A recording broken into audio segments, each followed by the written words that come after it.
So something I would like to raise, which was actually my first published paper, was how you and the Likud party are cut from the same ideological cloth as Trump and the GOP in America. And so specifically with Charlie Kirk's assassination, who was a big mentor of mine, he's my first mentor in this space, evangelicals, from all my research, evangelicals are the reason that Israel has been supported in public sphere outside of just Jews. So with Charlie's assassination and with the kind of trajectory that we see with like Candace Owens and Tucker Carlson, I guess I'm curious about what's another game plan if we lose evangelical support for the state of Israel. What's our backup plan to be strong, like outside of the diaspora? Christian influencers. Okay. You said you talked about the woke right, and you said I call it the woke Reich. That's a brilliant observation. The woke right, because these people, you know, they're not any different from the woke left. I mean, they're insane. They're loonies. But they're actually meeting on some of the things. And what we have to do is we have to secure that part of the base of our support in the United States. That is being challenged systematically. A lot of this is done with money. Money of NGOs, vast. Money of governments, vaster. Okay? We have to fight back. How do we fight back? Our influencers. I think you should also talk to them if you have a chance. To that community, they're very important. And secondly, we're going to have to use the tools of battle. You know, the weapons change over time. You can't fight today with swords. That doesn't work very well. Okay, and you can't fight with cavalry. That doesn't work very well. And you have these new things, you know, like drones, things like that. I won't get into that. But we have to fight with the weapons that apply to the battlefields in which we're engaged. And the most important ones are the social media. And the most important purchase that is going on right now is Followers. TikTok. TikTok, number one. And I hope it goes through because it can be consequential. And the other one, what's the other one that's most important? X. That's very good. And, you know, so we have to talk to Elon. He's not an enemy. He's a friend. We should talk to him.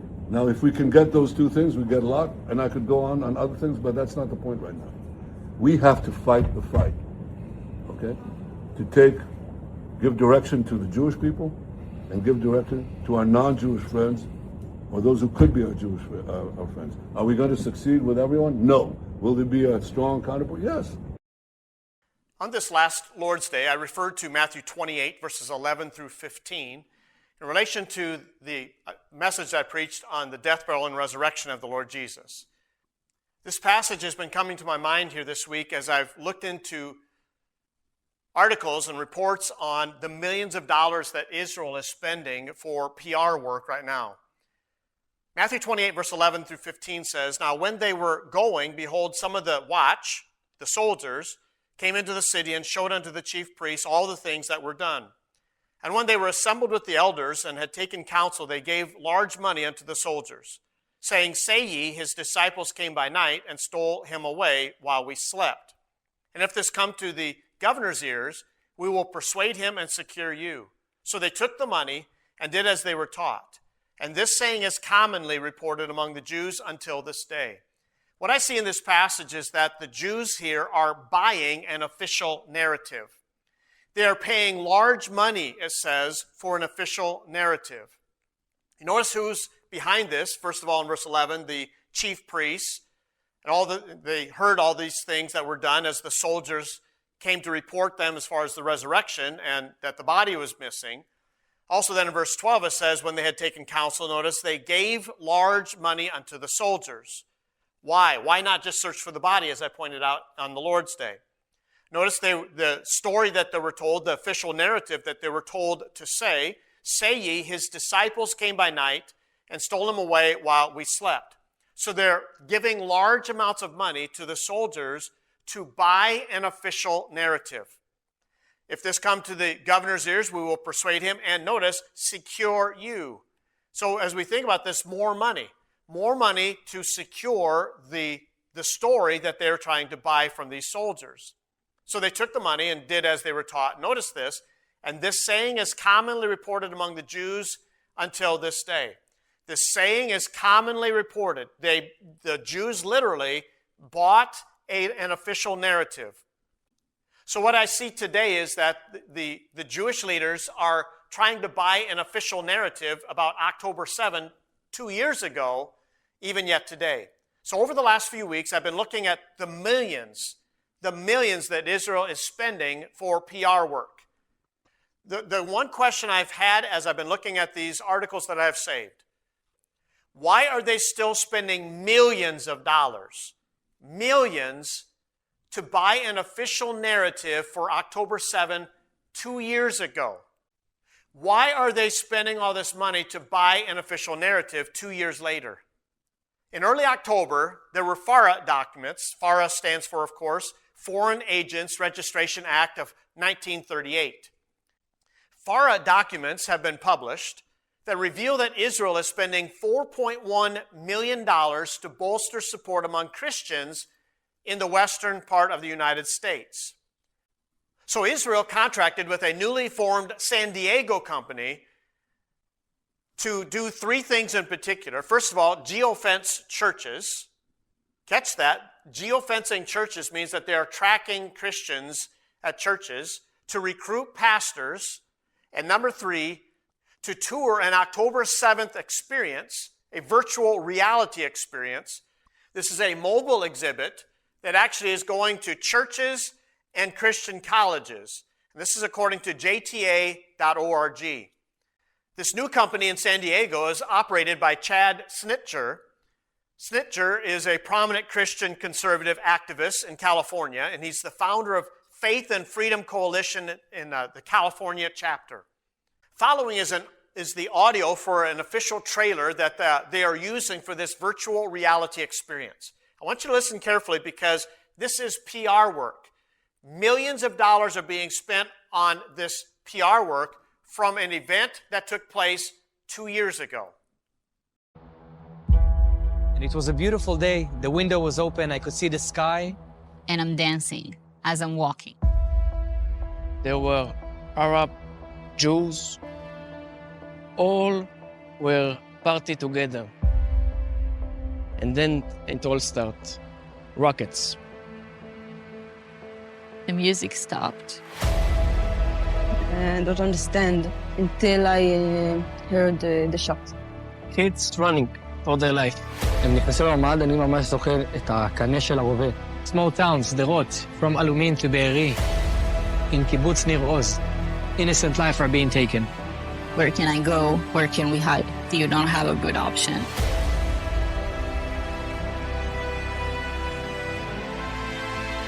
This kind of brutality should not exist in the world. This is a moment of shame and sadness for humankind.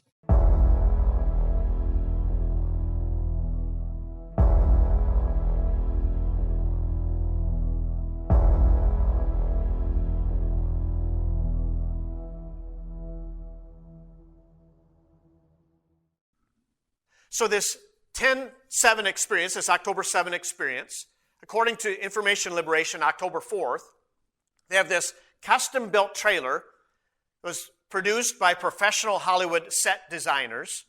They have an exterior display tent that includes scenes from the Nova Festival 2 years ago. And then they have a call to action outside the exhibit with biblical messaging. And they also have an anti-Palestinian portion of the presentation. And this statement is made according to jta.org on October 3rd. Palestinians are complicit in Hamas's leadership, financing and military operations, and accuses them of sheltering terrorists, hiding weapons in schools and hospitals, and celebrating the October 7 attack.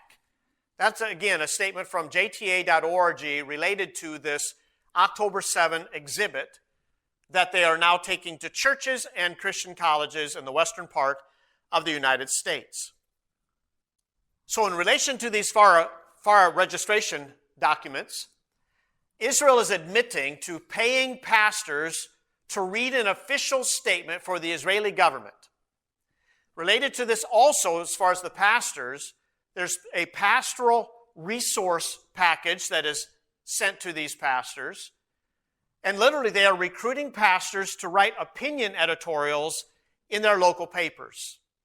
On February 5, 2025, Attorney General Pam Bondi. So this is the context. Again, I try to look at the historical context of things that I see in the news. On February 5, 2025, Attorney General Pam Bondi sent a memo to all DOJ employees telling of her initiatives for the department. One of the things mentioned was a plan to change FARA reporting requirements. Why? In addition to their tour of the October 7th experience and geofencing churches and all that, related to this is Project Esther. Project Esther by the Israel Ministry of Foreign Affairs to target social media influencers with a pro-Israel message. And Responsible Statecraft reports that as much as $7,000 per post on social media is being paid to these influencers. And one amount that I saw, I believe it was in Responsible Statecraft, $900,000 is being spent from June to November.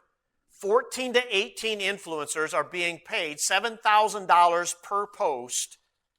Third, I also want you to consider that Israel hired Trump's former campaign manager, Brad Parscale, for $1.5 million a month. Did you hear what I just said? $1.5 million a month for 4 months to recruit Gen Z conservative influencers. When we think about what Israel is doing and all the millions of dollars that they're spending, why is Israel spending large money, to borrow the term from Matthew 28?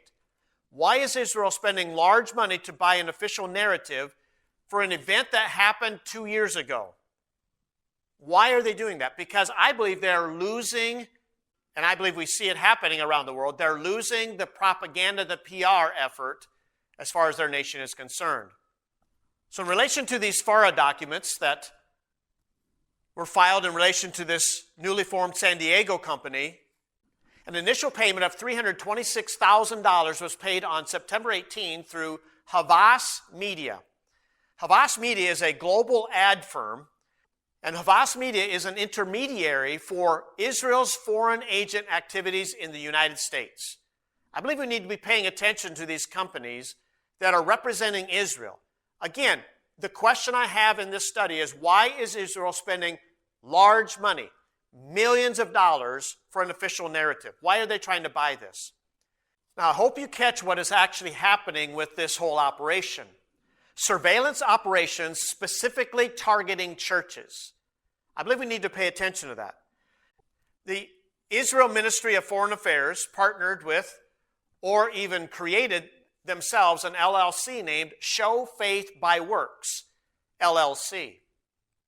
The purpose of this was clearly stated in the 86-page registration form, and one statement that's highlighted from that is this is the largest geofencing and targeted Christian digital campaign. So when we think about what that just says, they're honestly putting it out there in official registration papers. Israel, by way of this company, is targeting Christians attending churches, so-called Christians, because when you look at it, many of them are mega churches, but they're targeting Christians with ads on cell phones in reference to the October 7 attacks 2 years ago. Again, I'm asking the question, why are they spending millions of dollars to buy an official narrative 2 years later? Israel has openly admitted that your phone will be surveilled, GPS coordinates will be tracked, once your phone has a GPS connection in relation to a geofenced church. So once the GPS coordinate is connected while you're at church, then actually the GPS tracking is easily continued after you leave church. Now, this is not limited to churches in their efforts to do this, but this is a way to identify devices associated with Christians. Why do they need to know that? This bypasses anonymous analytics data by identifying those who attend a so-called Christian church. This is a statement then that was in one of the articles I read. Ads will continue to track those who entered our target zones. This is according to the FARA filing. So the end result of this, the end game of this, is a mass database of Christians. I have a study I'm planning that we need to start realizing that Christians are the enemy. Christians are the enemy of Zionist Israel. Documentation even includes a list of megachurches for this operation. In fact, I took a look at this. Page 34 to 44 includes churches in a long list of churches. I don't remember how many now, but Arizona, Colorado, Texas, Utah, Wyoming, California churches are listed on this list.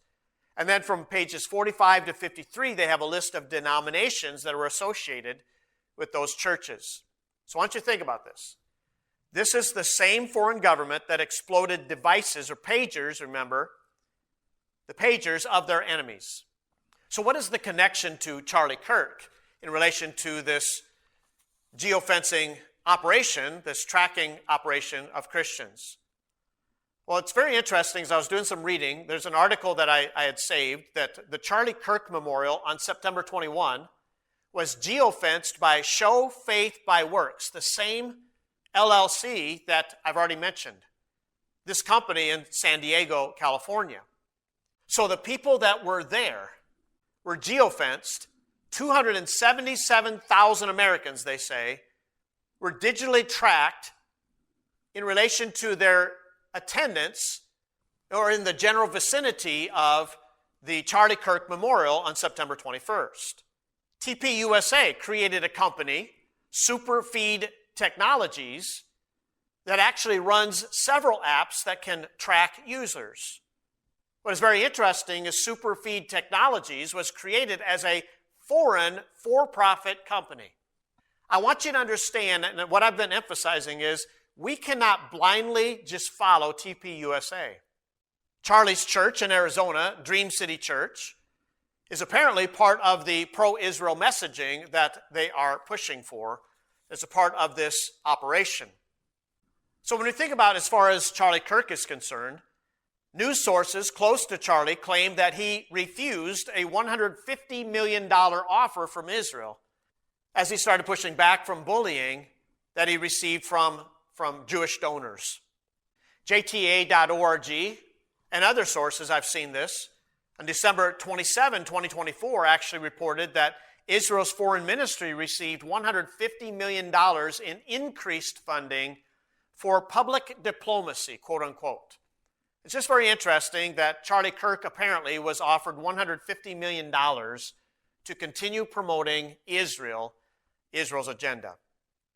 Following his audio from Red Pill USA, is a video that was produced by Red Pill USA, that gives us an example of the questions that Charlie Kirk was having before he was assassinated.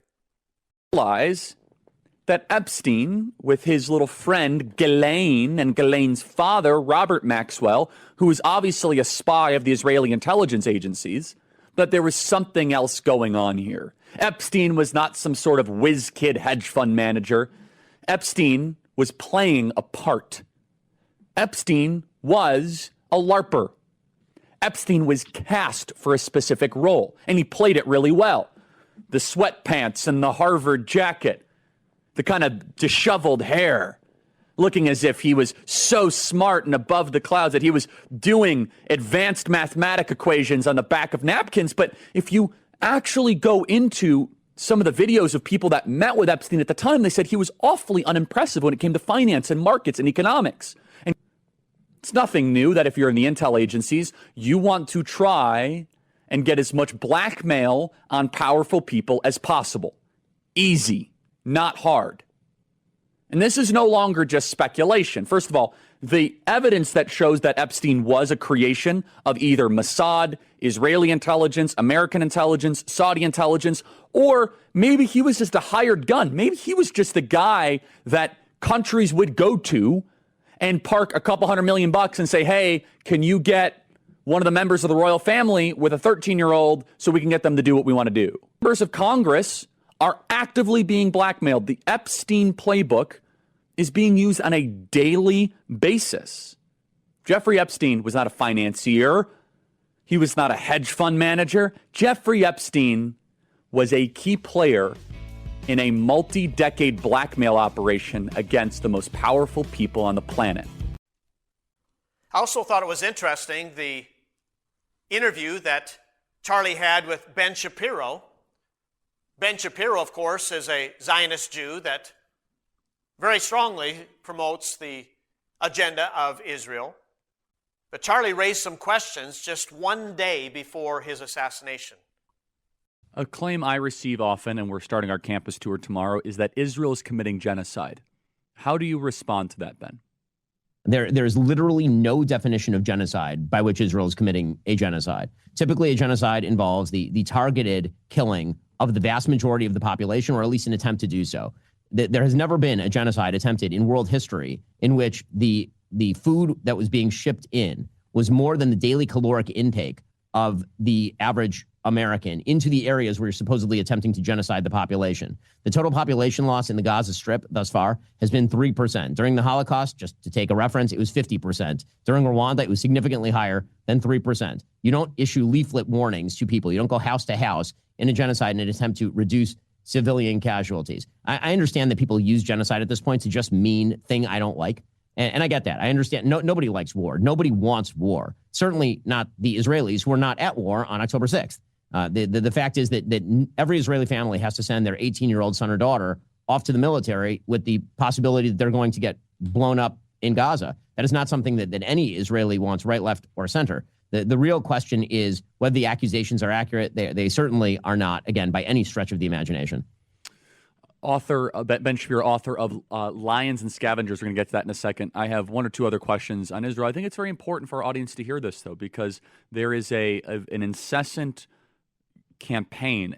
And one thing a friend sent to me, interestingly, which is, okay, Charlie, we've pushed back against the media on COVID, on lockdowns, on Ukraine, on the border, so like maybe we should also ask a question. Is the media totally presenting the truth when it comes to Israel? Just a question, that maybe we shouldn't believe everything the media says, because I know I've been conditioned to ask a lot more critical questions over the last couple of years. So, Ben, some people would accuse Israel of wanting to ethnically cleanse. Some people in the Israeli government are saying, again, it's all over the place, right? You have opinions all over.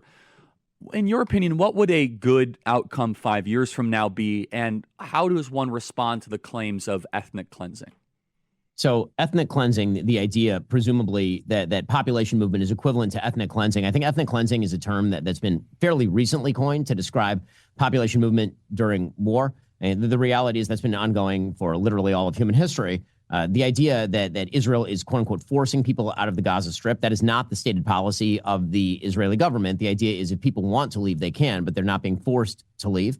Again, moving people out of heavily urbanized areas that are honeycombed with terrorist booby traps pretty much everywhere is not the same thing as, quote unquote, ethnic cleansing. And I think that ethnic cleansing is very often used as sort of a softer form of the genocide attack, the idea being that Israel is trying to kill everyone, which of course is not true. As far as your earlier question about what we believe from the media, one of the things that I find kind of astonishing in some of the folks on the right who are highly critical of Israel is actually the lack of the lack of skepticism when it comes to legacy media. Legacy media are radically anti-Israel overall. The New York Times can certainly not be accused of being a pro-Israel outlet. It'd be very difficult to make the accusation that the Associated Press, which has worked hand in glove with Hamas for years, or Reuters, that these are wildly pro-Israel outlets, and yet when it comes to the reporting, it seems to be sort of the opposite. Ben, so the perception the legacy media is like owned by the Jews. And I was going to say, Ben, come on. You Jews own the media, Ben. So, I mean, come on. As you could tell by all the wonderful headlines you guys get. So again, the question I've been raising in this study is this. Why does Israel believe it's essential to spend millions of dollars to buy an official narrative 2 years after the October 7th event? It's because they are losing the PR war, as they call it, because of what is now being exposed and what has been done in Gaza over the last 2 years. In this first audio, it's a speech that Jared Kushner gave in Israel, in which he praises Israel for not following the same barbarous things as their enemies. October 7th for me was a shattering day. My wife and I were at a friend's wedding in Colorado, and I remember hearing the news, and I just went to the hotel room, and I was looking at videos and trying to speak to whoever I could to get information. And I just stayed there all night, and I cried. Seeing some of these acts that were committed on that day made me think about how fortunate we are to have a society with rules and laws and people with morals. And seeing these horrific, barbaric acts shocked me to my core in a way that I'll never be the same. Since then, my heart has not been complete. And it's been a tremendous burden that I felt to see these hostages come home.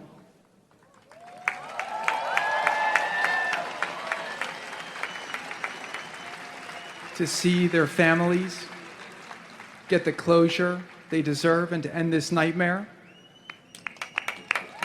And also to see the suffering end for the people in Gaza, who, for most of them, were experiencing this through no fault of their own, other than being born into a situation that was horrific.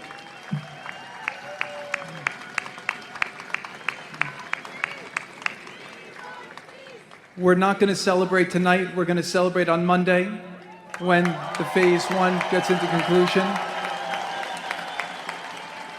But what I did come here tonight to say was that I couldn't be more proud to see the way that the state of Israel and its people have carried themselves through this traumatic, unthinkable, horrific experience.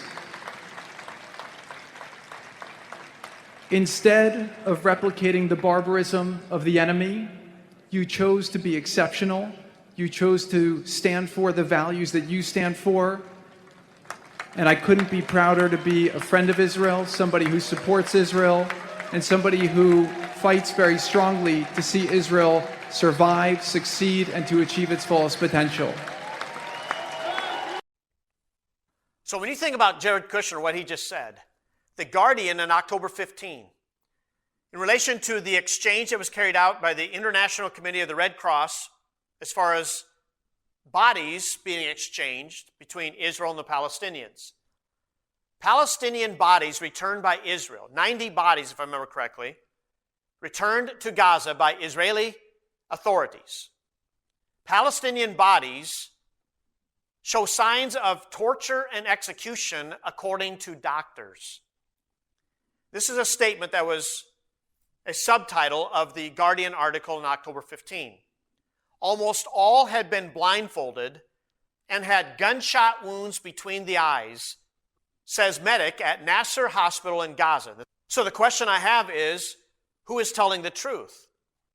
Who's telling the truth, Jared Kushner or doctors observing the bodies? And these doctors were indicating that there were scars and discolored patches that show they were beaten before they were killed and then abused after they were shot between the eyes. I think it's time for Zionist Christians to wake up to what actually has been going on over there in Israel. Several weeks ago, a pastor that has listened online and is starting a church either this month or next month in Tennessee, he sent me an article that he had written in relation to Jonah.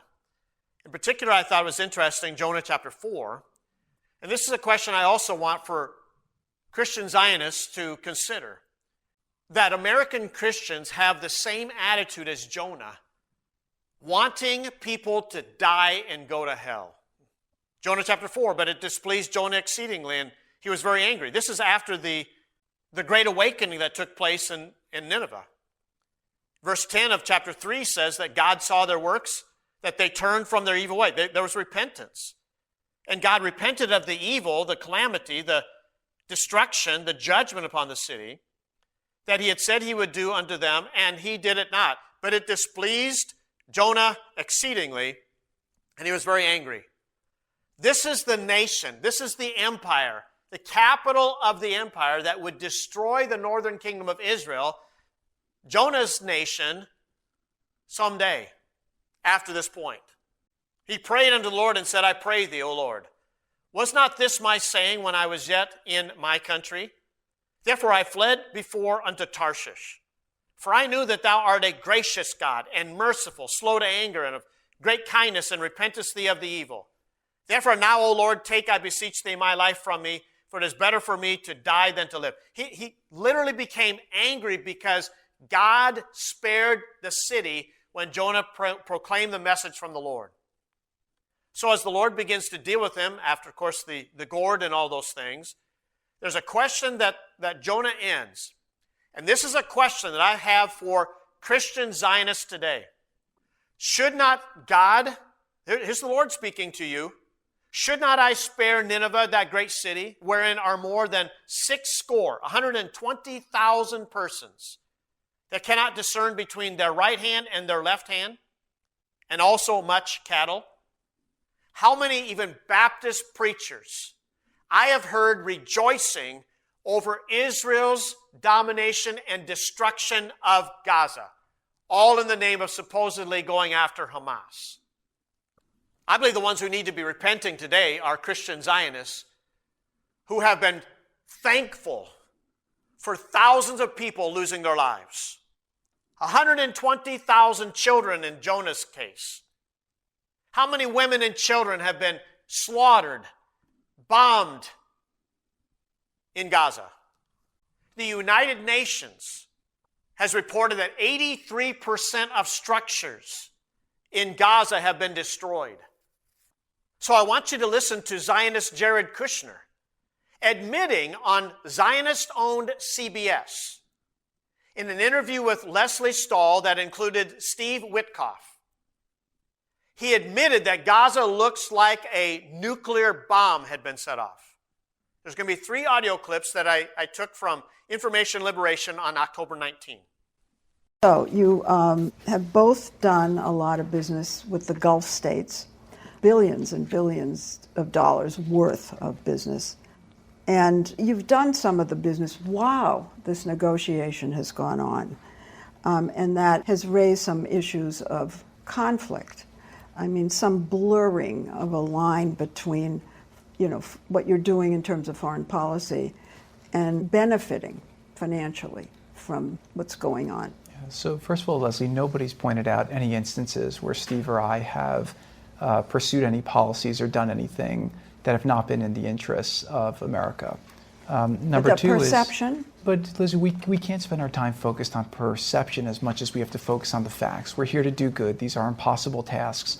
And because this is important, I've volunteered my time to help the President and Steve try to make progress. But Steve nor I will be involved in awarding contracts or figuring out who does business, in Gaza after.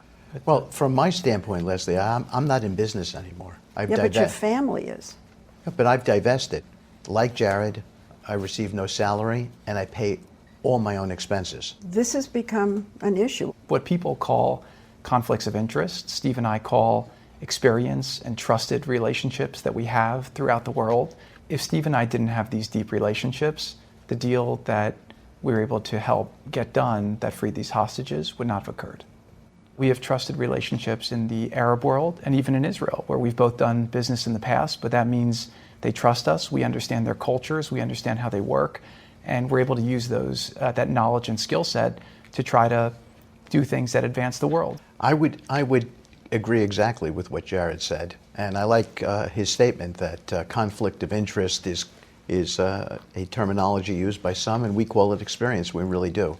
You call conflict of interest experience? Because we don't think there was a conflict of interest, Leslie. That's why.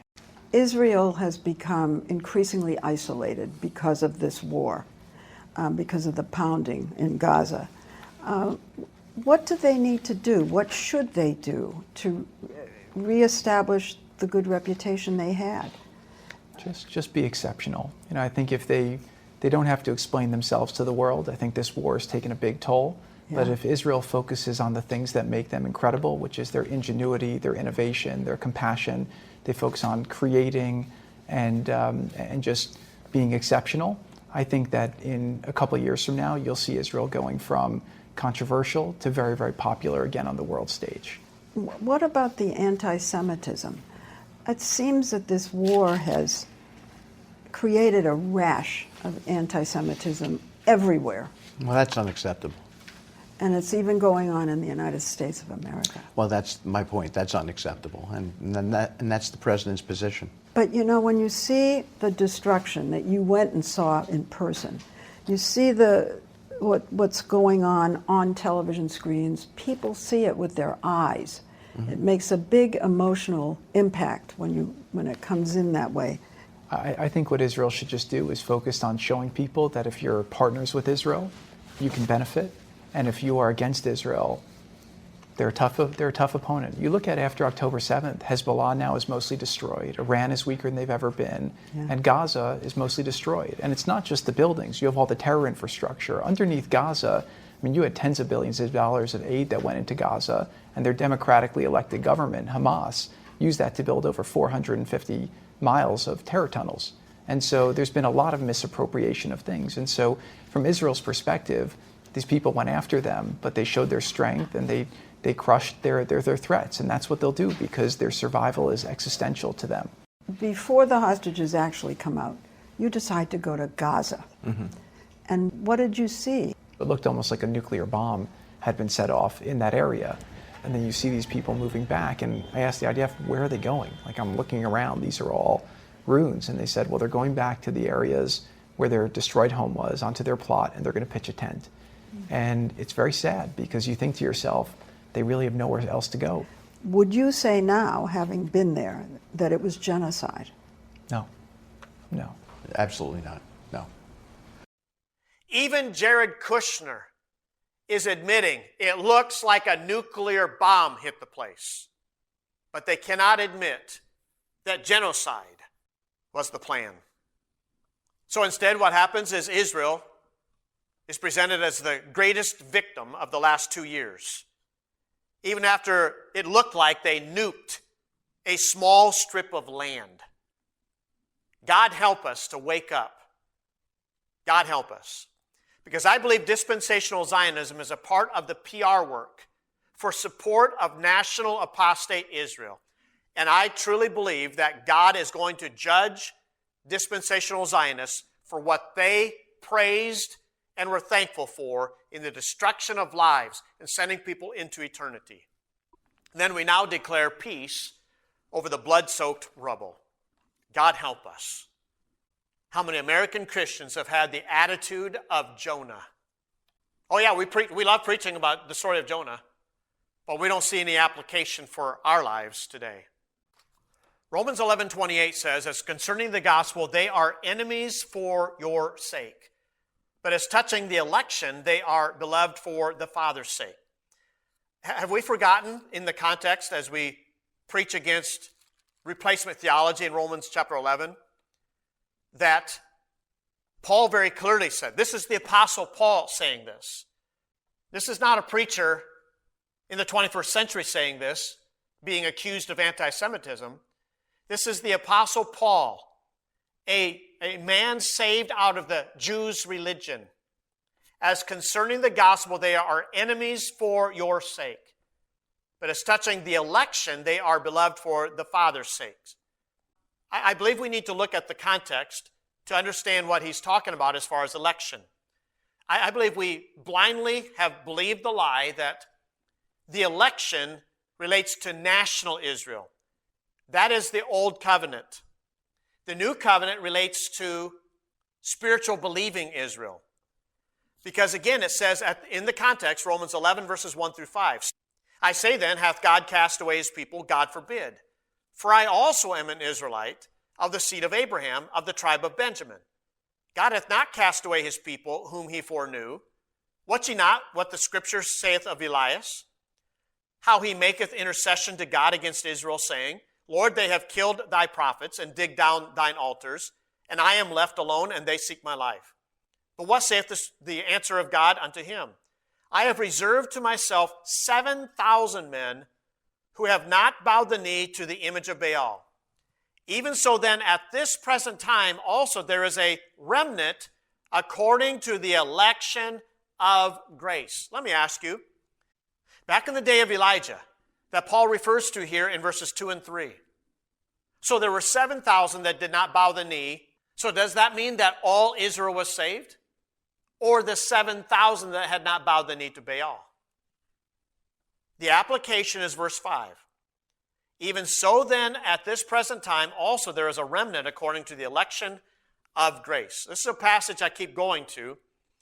1 Thessalonians 2, verses 14 through 16, that tells us what Israel truly is. And we don't even see it now because of this dispensational Zionist PR work that has been done for support of national apostate Israel that is actually an enemy of Christianity. We don't see it. Robert Jeffress calls Benjamin Netanyahu, who is an antichrist, as far as the doctrines of Christ, he's an antichrist. He called him a Jewish brother. I'm sorry, there is no Judeo-Christian civilization. 1 Thessalonians 2, verse 14, for ye, brethren, became followers of the churches of God, which in Judea are in Christ Jesus. For ye also have suffered like things of your own countrymen, even as they have of the Jews. There is no such thing as Judeo-Christianity, who both killed the Lord Jesus and their own prophets and have persecuted us. That's the Apostle Paul. That's the story of the book of Acts. And they please not God and are contrary to all men, forbidding us to speak to the Gentiles that they might be saved, to fill up their sins always. Notice, for the wrath has come upon them to the uttermost. That was fulfilled in 70 AD and on. Nothing has changed. Nothing has changed. So instead of repenting and turning to the Messiah, national Israel today is spending large money, to borrow the term from Matthew 28. They are spending large money to buy an official narrative. Why? Because they know that they are losing the propaganda war, because people are now having a chance to see what they've tried to keep secret for the last 2 years. Thousands of people bombed out of their homes, their hospitals, their schools. That's why Israel is spending large money, millions of dollars. And I personally believe that's why, the primary reason why Charlie Kirk was removed. From what I've seen, a large portion, a large percentage of those under 35 are now turning away from Israel. They're not buying the narrative. So they're targeting churches, they're targeting Christian colleges, and they're actually going to surveil Christians, track them, and send them propaganda by way of a company in San Diego, California. They're spending millions. They're spending large money. The problem is, just like the resurrection, their official narrative back in Matthew 28 did not make sense, even as I pointed out on the Lord's Day. So if all the soldiers are sleeping, how did they know what happened? Just like today, the official narrative does not make sense. And more people are starting to see that.